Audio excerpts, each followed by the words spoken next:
అజయ్ గారు చాలా బాధాకరం.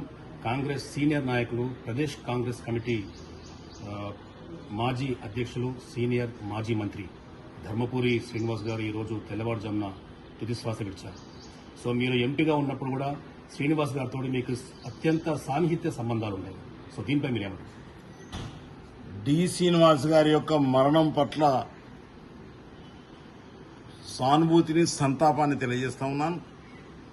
ఆయన కాంగ్రెస్ పార్టీలో ఒక సీనియర్ నేతగా ఉండి ఒక బీసీ సామాజిక వర్గం నుంచి ఎన్ఎల్సీఐ కార్యకర్తగా, యూత్ కాంగ్రెస్ కార్యకర్తగా అంచెలంచెలుగా ఎదిగి ఈ రాష్ట్రంలో అనేక పదవులు, పిసిసి అధ్యక్షునితో పాటుగా మంత్రివర్గంలో ఉండుకుంటూ ఉమ్మడి రాష్ట్రంలో అనేక కార్యక్రమాలకు అనేక బాధ్యతలు చేపట్టి రాష్ట్రం యొక్క అభివృద్ధికి తోడ్పాటు అందించినటువంటి గొప్ప నేత అనేటువంటి మాట ఈ సందర్భంగా తెలియజేస్తా ఉన్నాను.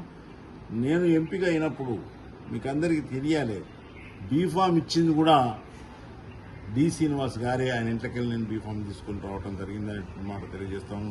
ముఖ్యమంత్రి గారు నిర్ణయం చేసి వీళ్ళిద్దరు అనుకొని నాకు టికెట్ ఇచ్చి ఆ రోజు ఎంపీ చేసినటువంటి దానికి నేను ఎల్లవేళ కృతజ్ఞతలు ఉంటానని మాట తెలియజేస్తా ఉన్నాను. అంతేకాకుండా ఈరోజు వారి యొక్క లేని లోటు తట్టుకునేది కాంగ్రెస్ పార్టీకి తీరని లోటు ఒక్కటే మా కాదు, ఈ దేశానికే తీరని లోటు. ఆయనకున్నటువంటి ఆలోచన విధానాన్ని కాంగ్రెస్ పార్టీలో ఉన్నటువంటి అధినాయకత్వానికి, సోనియా గాంధీ గారికి అందించినటువంటి గొప్ప నాయకుడు అనేటువంటి మాట తెలియజేసుకుంటూ వారి ఆత్మకు శాంతి చేకూరాలని, వారి లోటును తట్టుకునే శక్తిని వాళ్ళ కుటుంబానికి, దాంతో పాటుగా మా కాంగ్రెస్ శ్రేణులకు కూడా ఇవ్వాలని కోరుకుంటూ సెలవు తీసుకుంటా ఉన్నాను. ధన్యవాదాలు.